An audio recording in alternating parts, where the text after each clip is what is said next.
오늘 우리가 읽은 이 본문에서 예수님은요, 이 땅을 살아가는 사람들 모두가 아무리 수고해도 결코 벗어날 수 없는 것이 있는데 그것이 무거운 짐을 지고 있는 것이다 라고 가르쳐 주고 있습니다. 그러니까 이 땅을 살아가는 모든 사람들이 어떤 수고를 다해도 벗어날 수 없는 것, 내려놓을 수 없는 게 있는데 그게 무거운 짐이다 이렇게 말씀하고 있습니다. 그리고 또 한편으로는 모든 사람이 이렇게 결코 벗어날 수 없는 이 무거운 짐에서 벗어나는 유일한 방법을 가르쳐 주시는데 그것은 바로 무거운 짐을 맡아주시는 예수님께 나오는 것이다 이렇게 말씀합니다. 이 말씀이 우리가 잘 아는 28절의 말씀입니다. 우리 함께 이 말씀 읽어봅니다. 시작. 수고하고 무거운 짐진 자들아 다 내게로 오라. 내가 너희를 쉬게 하리라. 이 말씀 모든 그리스도인들이 참 사모하는 말씀입니다. 수고하고 무거운 짐진 자들아 다 내게로 오라. 내가 너희를 쉬게 하리라 라는 이 말씀이 저와 여러분의 이 수고로운 삶 가운데에 얼마나 힘이 되는 말씀인지 모릅니다. 그런데 여러분, 오늘 예수님이 해결해 주실 수 있는 이 땅을 살아가는 모든 사람들이 아무리 수고해도 스스로의 힘으로는 결코 벗어날 수 없다고, 해결할 수 없다고 말하는 이 무거운 짐이 무엇인지를 우리가 분명히 알아야 됩니다. 단순히 우리가 이 땅을 살아가며 가지고 있는 짐, 겪어야 되는 어떠한 어려움, 이러한 걸 이야기하는 게 아닙니다. 본질이 뭔지를 우리가 분명하게 생각하면서 이 말씀 가운데 주시는 은혜를 기억해야 한다는 것입니다. 어떤 사람도 아무리 수고해도 결코 벗어날 수 없는 계속 지고 살아가야 되는 짐, 이 짐이 무엇인지 가장 잘 설명해 주는 말씀이 구약성경 시편에 등장을 하게 됩니다. 시편 68편 19절과 20절의 말씀입니다. 다 함께 한번 읽어보겠습니다. 시작. 날마다 우리 짐을 지시는 주 곧 우리의 구원이신 하나님을 찬송할지로다. 하나님은 우리에게 구원의 하나님이시라. 사망에서 벗어남은 주 여호와로 말미암거니와. 결국 여러분, 오늘 예수님이 말씀하시는 무거운 짐이라는 게 그저 우리가 이 땅을 살아가며 겪게 되는 일상의 어려움이나 수고로움, 그러한 것들을 이야기하는 것이 아니라 결코 모든 인간이 벗어날 수 없는 사망의 짐이라는 것입니다. 그래서 이 사망의 짐이라는 것에서 자유할 수 있는 유일한 길, 이 길이 바로 하나님께 나오는 길이다. 예수님께 나오는 길이다. 이렇게 말씀하고 있다는 것입니다. 바라기는 오늘 저와 여러분이 드리는 이 예배의 자리가 우리를 사망에서 구원으로 이끄시는 그 주님의 부르심 앞에 나아가 영혼의 안식을 누리시는 복된 예배의 자리가 되기를 주님의 이름으로 축복합니다. 자, 그런데 이제 문제가 하나가 있습니다. 아무나 예수님의 부르심 앞으로 나올 수 있느냐? 이게 아니라고 또 예수님이 오늘 말씀하고 계시기 때문입니다. 오늘 본문에서는 이 28절의 말씀을 하기 전에 예수님께 올 수 있는 자는 예수님의 소원대로 택함을 받은 자만이 이 사망의 짐을 벗어버리고 구원을 얻을 수 있는 예수님께로 올 수 있다. 이렇게 말씀하고 있기 때문입니다. 그러니까 그냥 아무나 예수님께로 간다고 해서 구원을 받게 되는 게 아니라 이 예수님의 말씀에 의하면 예수님께서 소원대로 택한 그러한 존재만이 예수님의 부르심에 응답할 수 있다는 것입니다. 이게 27절의 말씀입니다. 그래서 27절은 이렇게 말씀하고 있는 것입니다.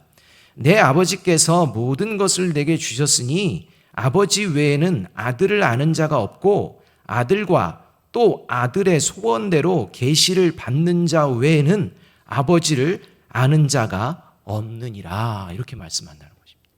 그러니까 예수님께서요, 자 수고하고 무거운 사망의 짐을 진 자들아 다 내게 오라. 이렇게 말씀하는데요, 이 말씀을 들을 수 있는 존재가요 정해져 있다는 것입니다. 예수님의 소원대로 계시받은 자는 이 말씀을 듣고 주님 앞에 올 수 있지만 그렇지 못한 자는요 주님 앞에 나오지 않는다는 것입니다. 이것을 지금 말씀해 주고 있습니다. 이렇게 하나님의 택함을 받은 이 구원받은 자를 오늘 우리가 읽은 본문 29절에서는요, 이제 어떤 모습으로 표현하느냐?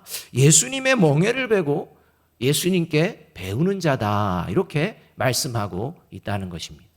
그저 예수님 앞에 나오면 끝이 아니라 예수님 앞에 나와서 일단은 사망의 짐 벗어버리고 이제는 예수님께서 메고 있는 멍에를 메고 예수님께 배우는 이러한 모습이 바로 하나님의 택함을 받은 이러한 모습이다, 자들의 모습이다 라고 말씀하고 있다는 것입니다. 그렇다면 하나님께 택함 받은 자로서 예수님의 멍에를 메고 예수님께 배우는 삶을 살아가는 저와 여러분인지, 과연 저와 여러분이 지금 하나님의 부르심 앞에 서 있는 예배하는 존재인지 우리가 살펴보아야 한다는 것입니다. 그래서 오늘 본문에서는 이 예수님의 멍에를 메고 예수님께 배우는 하나님의 택함을 받은 하나님의 자녀들의 삶, 그리스도인의 모습은 구체적으로 어떤 것인지를 오늘 본문에서도 가르쳐주고 계신다는 것입니다. 첫 번째는 뭐냐? 이 예수님을 믿고 이제 이 신앙생활을 하면 할수록, 시간이 지나면 지날수록 죄를 빨리 깨닫고 하나님 앞에 즉시 회개하는 사람으로 변화되어지는 이 모습이 하나님께 택함 받은 자의 모습이라는 것입니다. 그러니까 하나님을 믿고 예수님 앞에 나오는 자는요, 그 신앙의 연수가 시간들이 흐르면 흐를수록 죄를 빨리 깨닫습니다. 무엇이 죄인지를 분명히 알아갑니다. 그리고 깨닫는 순간 즉시 하나님 앞에 회개하는 자리로 나아가게 되는 이런 모습이 바로 이 하나님의 택함을 받은 존재라는 것입니다. 25절 말씀을 함께 한번 읽어보겠습니다. 같이 읽습니다. 시작. 그때에 예수께서 대답하여 이르시되 천지의 주제이신 아버지여, 이것을 지혜롭고 슬기 있는 자들에게는 숨기시고 어린아이들에게는 나타내심을 감사하나이다. 25절에서 예수님께서 말씀하시는 이 지혜롭고 슬기 있는 자들은요, 자기 스스로 지혜롭고 똑똑하다고 생각하면서 이 자신의 지혜와 똑똑함을 이용해서 죄를 짓고 죄를 덮고 더 나아가 죄를 합리화하는 데 사용하면서 결코 회개하지 않는 자들을 말합니다. 그러니까 우리가 흔히 알고 있는 하나님께 구하는 지혜롭고 슬기롭게 하여 주옵소서, 이 차원이 아니라는 것입니다. 하나님께서 기뻐하시지 않는 모습이라는 것입니다. 지혜와 똑똑함이 있습니다. 그런데 그 지혜와 똑똑함을 가지고 뭘 하느냐? 죄 짓는 데 사용합니다. 죄를 덮는 데 사용합니다. 더 나아가서 죄를 합리화하는데 자신의 지혜와 똑똑함을 발휘하며 결코 회개라고는 하지 않는 이러한 모습, 이러한 자들을 오늘 예수님께서 지혜롭고 슬기 있는 자들이다, 이렇게 표현하고 있다는 것입니다. 특히 여기서 예수님이 말씀하시는 이 죄를 짓고 죄를 덮고 죄를 합리화하며 결코 회개하지 않는 자들이 누구냐? 누구를 가리켜 말씀하고 있느냐? 하나님의 백성이라고 자처하는 유대인들을 향해 하신 엄중하신 말씀이라는 것입니다. 하나님이 나를 택했다고 생각하는 존재들을 향해서 지혜롭고 슬기 있는, 죄를 짓고 죄를 덮고 죄를 합리화하는, 하나님이 주신 것을 가지고 그렇게 이용해버리는 이러한 존재, 이러한 유대인들을 향해 하시는 엄중한 말씀이라는 것입니다. 따라서 이 말씀이 더욱 이 시대에 우리가 더욱 귀를 기울여야 되는 말씀이 되어지게 되는 것입니다. 마태복음 11장 20절 21절의 말씀 우리 함께 한번 읽어보겠습니다. 같이 읽습니다. 시작. 그때 예수께서 자기가 기적을 많이 행한 마을들이 회개하지 않으므로 꾸짖기 시작하셨다. 고라시나 너에게 화가 있다. 벳세다야 너에게 화가 있다. 너희 마을들에서 행한 기적들을 두로와 시돈에서 행했더라면 그들은 벌써 굵은 베옷을 입고 죄를 쓰고서 회개하였을 것이다. 이렇게 말씀한다는 것입니다. 예수님이 많은 기적을 유대 가운데에서, 지역 가운데에서 행하시며 복음을 증거하시고 이제 하나님의 나라가 가까웠으니 회개하라, 이렇게 권면하십니다. 그럼에도 불구하고 결코 자신들의 죄를 회개하지 않는 유대인들과 이 종교 지도자들, 그러면서 자신들은 하나님의 백성이라고 생각하며 여전히 회당에 모이고 여전히 날이 되고 절기가 되면 이 성전에 모여 예배드리는 이러한 가증한 모습을 바라보시며 화가 있을 것이다. 심판이 있을 것이다. 이런 일들을 이방 땅에 있으면 이방 땅에 있는 사람들 오히려 회개하는 일들이 벌어져야 되는데 너희들은 전혀 그런 게 없구나 라고 하며 책망하시는 이러한 말씀입니다. 이러한 책망을 들으면서도 끝까지 회개하지 않고 자신들의 죄의 길에서 돌이켜 생명의 길로 인도하시고자 하는 이 예수님의 가르침에 반항하며 대적하며 결국 예수님을 십자가에 달아 죽이는 일을 서슴지 않고 행하는 이것이 바로 유대인들과 종교 지도자들의 모습이었다는 사실을 우리가 잊어서는 안 된다는 것입니다. 여러분, 예수님께서 지금 말씀하시는 이 말씀이 하나님을 믿지 않는 자들에게 하시는 게 아니라 하나님을 믿고 생명을 얻고자 하는 자들에게 하시는 말씀이라는 겁니다. 2000년 전 벌어진 이 가증스러운 모습들이 오늘 이 시대 가운데에도 그대로 벌어지고 있음을 저는 개인적으로 지난주 하나의 기사를 통해서 몸서리치게 경험해 보았습니다. 오늘 전할 말씀을 묵상하는 중에 지난 수요일에 편지와 관련된 인터넷 기사 하나를 보게 되었습니다.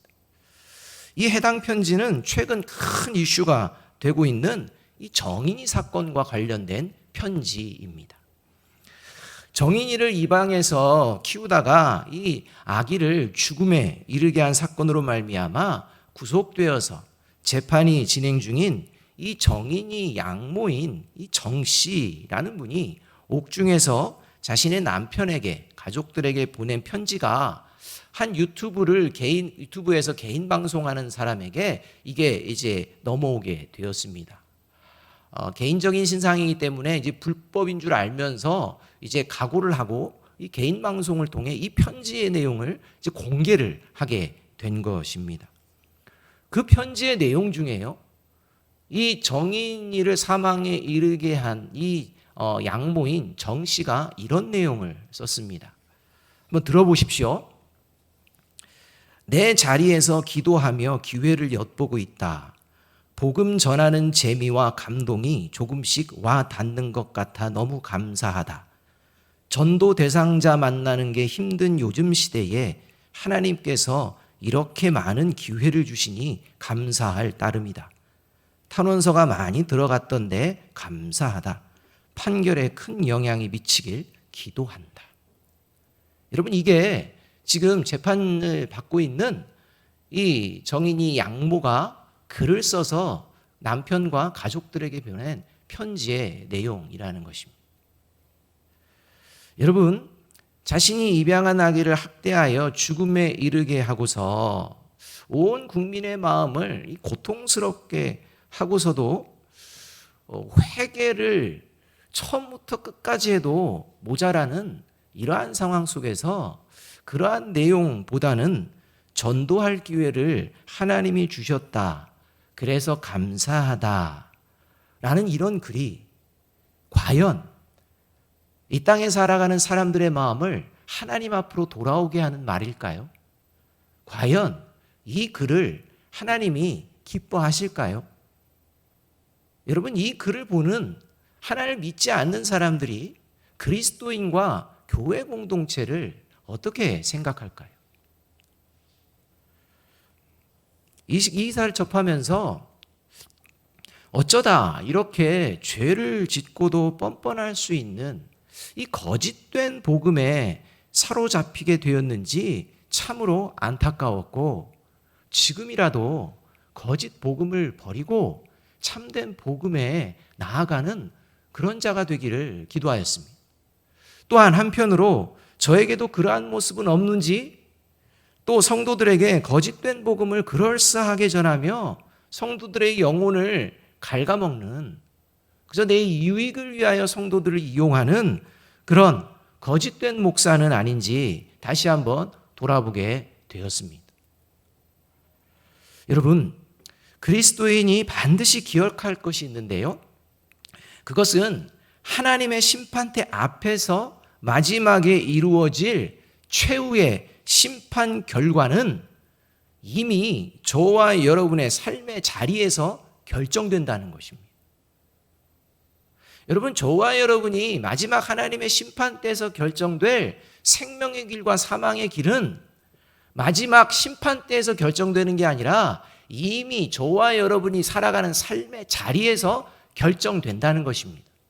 그리고 결정된 걸 최종적으로 하나님께서 그냥 선고하실 뿐입니다. 그러니 저와 여러분의 삶의 자리가 얼마나 중요한 것입니까? 특히 하나님의 택함을 받지 못하여 영원한 사망에 이르게 되는 자를 로마서 1장에서는 자기 마음대로 하도록 하나님이 내버려 두신 자다, 이렇게 말씀을 하십니다. 그리고 이렇게 하나님의 택함을 받지 못한 자에게서 볼 수 있는 확실한 특징이 뭐냐? 그게 바로 하나님의 말씀을 들을지라도 결코 회개하지 않는다는 것입니다. 죄를 깨닫고 즉시 회개하지 않습니다. 여러분, 이 대표적으로 구별되는 존재, 그게 바로 예수님이 택했다라고 했던 제자들 중에 두 명이 극명하게 대조가 됩니다. 베드로와 가룟 유다입니다. 본인들은요, 예수님이 택했다고 생각합니다. 예수님의 제자라고 생각합니다. 그런데요, 아닙니다. 베드로는 예수님의 제자요, 구원받는 길에 가지만 가룟 유다는 영원한 사망의 길에 떨어진 존재라는 것입니다. 왜입니까? 베드로와 가룟 유다의 결정적인 차이는 어디 있습니까? 회개입니다. 베드로도 예수님을 부인하고 저주하고 맹세까지 했습니다. 가룟 유다도 예수님을 팔아버렸습니다. 죄로 따지면 똑같습니다. 그런데 이 베드로는요, 자신이 죄를 짓고 자신이 죄를 지었다고 깨닫는 순간 통곡하며 회개하였습니다. 그러나 가룟 유다는 그렇지 않았습니다. 여러분, 이 일들이 오늘 그리스도인과 교회 공동체 안에서도 벌어지고 있다는 것입니다. 그것을 보여주는 대표적인 장면이 지금 정의인 사건과 관련돼서 계속 나오고 있는 것입니다.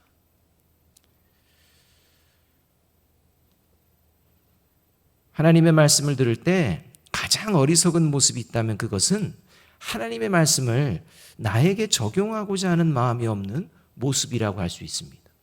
그래서 여러분, 하나님의 말씀을 들을 때 나에게 적용하고자 하는 그런 마음이 없는 것 자체가 굉장히 위험한 모습입니다. 그래서 계시록 22장 10절 11절은요 이렇게 말씀하고 계시는 것입니다. 또 내가 말하되 이 두루마리의 예언의 말씀을 인봉하지 말라. 때가 가까우니라. 불의를 행하는 자는 그대로 불의를 행하고 더러운 자는 그대로 더럽고 의로운 자는 그대로 의를 행하고 거룩한 자는 그대로 거룩하게 하라. 그러니까 하나님의 말씀을 다 알게 되는, 다 듣게 되는 이 시대 가운데에 하나님의 말씀을 들음에도 불구하고 어떤 현상들이 나타나느냐? 불의를 행하는 자, 더러운 자는요 그냥 불의를 행한다는 것입니다. 그냥 더럽게 살아간다는 것입니다. 그러나 하나님의 말씀을 듣고 구원에 이르는 자들은 의로운 자로 계속 나아가기를, 거룩한 자로 다시 살아내기를 결단하며 나아가는 이러한 모습들이 보여지게 된다라고 말씀하고 있다는 것입니다. 따라서 하나님의 말씀을 들을 때 저와 여러분의 자세가 얼마나 중요한지 저와 여러분이 분명히 돌아보아야 한다는 것입니다. 사랑하는 여러분, 하나님 말씀 앞에서 자신의 모습을 돌아보며 회개하는 자가 하나님의 택함을 받은 자입니다. 오늘도 하나님은 저와 여러분을 버리지 아니하셨기에 이 예배의 자리로 부르신 줄 믿습니다. 회개하지 못한 죄가 있다면 성령의 도우심으로 회개함으로 하나님의 택함을 받은 자녀임을 확신받는 저와 여러분의 예배의 자리가 되기를 주님의 이름으로 축복합니다. 이것이 이 하나님의 택함 받은 예수님의 멍에를 메고 예수님께 배우는 모습이라면 두 번째의 모습은 어떤 모습이냐? 그건 바로 이제 믿음을 가지고 시간이 지날수록 예수님의 성품을 닮아가게 되어 있다는 것입니다. 여러분, 저와 여러분이 예수님의 성품을 지금 닮아가지 않고 있다면 이거 회개해야 된다는 것입니다. 예수님의 성품을 닮아가게 되어 있습니다. 29절의 말씀 함께 한번 읽어봅니다. 같이 읽습니다. 시작. 나는 마음이 온유하고 겸손하니 나의 멍에를 메고 내게 배우라. 그리하면 너희 마음이 쉼을 얻으리니. 29절에는요, 예수님께서 직접 예수님의 성품이 무엇인지 두 가지를 말씀하고 있습니다. 예수님의 성품이 이것만 있겠습니까? 그러나 오늘 이 예배 자리를 통해 저와 여러분이 이러한 예수님의 성품을 닮아가고자 하는지, 닮기를 갈망하는지, 닮아가고 있는지 돌아보아야 한다는 것입니다. 첫 번째 성품이 무엇입니까? 온유함입니다. 여러분, 예수님은 온유하십니다.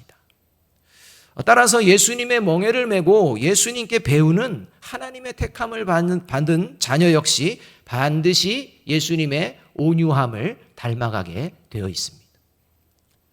온유함의 반대말이 있다면 사나움이라고 할 수 있을 것입니다.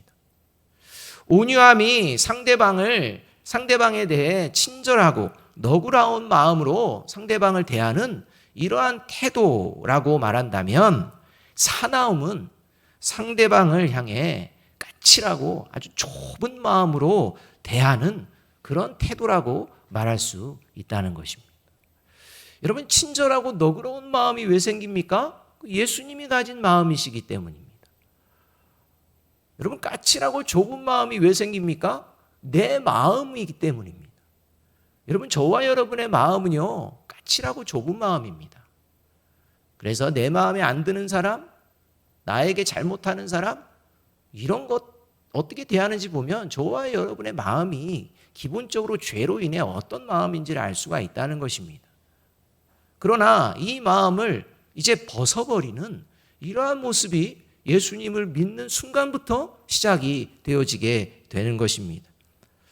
그래서 아무리 사나운 사람일지라도, 아무리 까칠하고 정말 좁은 마음을 가진 사람일지라도 예수님을 믿고서 그 뒤로 그의 모습은 하나님의 말씀 안에 거하면 거할수록 그 사나움은 사라지고 점점 온유한 사람으로 변화가 되어진다는 것입니다. 이 사람이 하나님의 택함을 받은 하나님의 자녀요 그리스도인입니다. 그래서 예수님은 마태복음 5장 5절에서요, 온유한 자가 하나님의 나라를 기업으로 받게 된다라고 말씀하고 있다는 것입니다. 예수님의 이 두 번째 성품, 그게 뭡니까? 겸손함입니다. 여러분, 예수님은 겸손하십니다. 따라서 예수님의 멍에를 메고 예수님께 배우는 하나님의 택함을 받은 자녀는 반드시 이 예수님의 겸손함을 닮아가게 되어 있다는 것입니다. 여러분, 겸손함의 반대말은 무엇입니까? 교만함, 거만함. 이게 겸손함의 반대말일 수 있습니다. 겸손함이 스스로를 낮추며 상대방을 존중하는 태도라고 한다면, 교만함과 거만함은 우월의식과 특권의식을 가지고 상대방을 향해 무례히 대하는 이런 태도가 바로 교만함과 거만함이라고 할 수 있습니다. 그런데 아무리 교만하고 거만한 사람일지라도 예수 그리스도를 믿고 하나님 말씀 안에 거하면 거할수록 이 교만함과 거룩함은 사라지고 점점 겸손한 사람으로 변화가 되어진다는 것입니다. 이런 변화가 이루어지는 사람, 이 사람이 하나님의 택함을 받은 자녀요 그리스도인이라고 말씀하고 있다는 것입니다.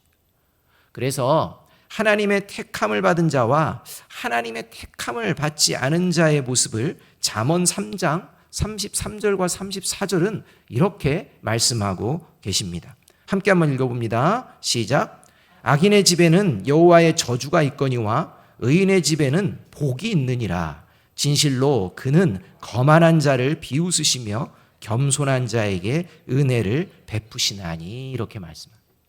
여기서 여호와와 관련돼서 여호와의 저주가 있다, 이런 표현을 쓰는데요. 이건 하나님은 저주하는 분이다 라는 의미가 아닙니다. 여러분, 하나님은 저주하시는 분이 아닙니다. 우리가 분명히 알아야 됩니다. 이 하나님이 저주한다, 이 표현은요, 하나님이 택하지 않았다라는 말입니다. 그러니까 하나님의 택하지 않는 존재는 어떻게 되느냐?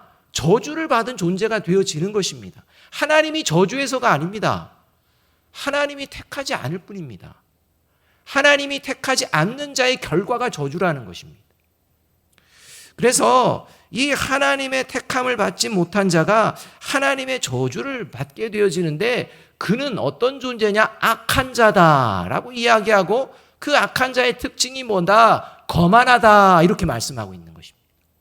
반면에 하나님의 택함을 받아 하나님의 복을 누리는 자는 의인이고, 이 의인이라 불림받는 자의 특징은 뭐다? 겸손하다라고 말씀하고 있다는 것입니다. 여러분, 하나님 앞에서 사람의 생명의 무게는 차이가 있을까요? 없을까요? 여러분, 이 지구상에 존재하는 사람의 생명이라는 게 하나님 앞에서 차이가 있을까요? 없을까요? 없습니다. 없습니다. 그래서 하나님은 모든 생명을 똑같이 귀히 여기시기 때문에 누구를 이 땅에 보내주셨느냐? 예수님을 보내주신 겁니다. 그러니까 지금 숨을 쉬고 있는 모든 사람들을 향한 하나님의 마음은, 모든 생명은 하나님 앞에 똑같이 귀중합니다. 이게 생명의 무게입니다. 또 여러분, 하나님 앞에서 죄의 무게는 차이가 있을까요? 없을까요? 여러분, 하나님 앞에서 죄의 무게에는 차이가 있을까요? 없을까요? 없습니다. 하나님 앞에서는요, 죄가 큰 죄, 작은 죄, 무시해도 되는 죄, 이런 거 없습니다.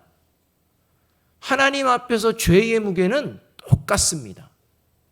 모든 죄의 무게는 똑같아서 그 결국은 사망입니다. 상대방을 향해 온유하고 겸손함으로 대하지 못하는 이유, 그 이유가 있다면 하나님이 예수님을 이 땅에 보내시기까지 소중히 여기는 생명의 무게를 차별하기 때문이고, 하나님의 아들이시면서도 죄 없으신 예수님마저도 십자가에서 죽어야만 하는 이 세상의 모든 죄의 결과가 얼마나 비참하고 엄중한지를 간과하기 때문에 저와 여러분의 삶의 자리 가운데에서 종종 상대방을 향해 거만함과 또한 상대방에게 사나운 모습들을 보여내게 된다는 것입니다. 따라서 여러분, 교회를 다니면서도 예배를 드리면서도 여전히 사납고 교만하다면 그는 예배에 출석만 하는 종교인일 뿐이지 하나님의 택함을 받은 자라고 말할 수 없습니다. 왜냐하면 예수님의 멍에를 메고 예수님께 배우는, 특별히 이 생명의 소중함과 죄의 엄중함을 가르쳐 주시는 예수님께 배우는 하나님의 택함을 받은 자는 반드시 예수님이 보여주신 온유함과 겸손함을 닮아가기 때문입니다. 제가 초등학교 다닐 때는요, 국민학교라고 그랬습니다. 이 국민학교라고 해서 이제 이 세대가 차이가 나죠. 국민학교고, 이 국민학교 다닐 때 월요일마다 항상 하는 게 있습니다. 그게 뭐냐면 전교생이요, 어디에 모입니까? 이렇게 대답하시는 분은 옛날 사람, 뭐하지? 뭐 하시는 분들은 요즘 사람, 이렇게 되는 겁니다.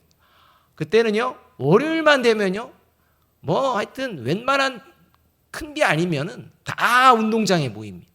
그리고 학년별로, 학급별로 쫙 줄을 섭니다. 그리고 이제 뭐 교장 선생님의 훈화 말씀이 이제 벌어지죠. 이렇게 줄을 설 때 맨 처음 하는 게 있습니다. 각 반마다 누가 있습니까? 기준이 있습니다. 기준. 그래서 각 반마다 기준 하면 그 기준을 중심으로 해가지고 반마다 쫙 줄을 맞춥니다. 좌우 앞뒤 이렇게 맞춥니다. 그런데요, 그때 이 기준이요, 한 걸음 옆으로 가면 어떻게 됩니까? 놀라운 현상이 일어납니다.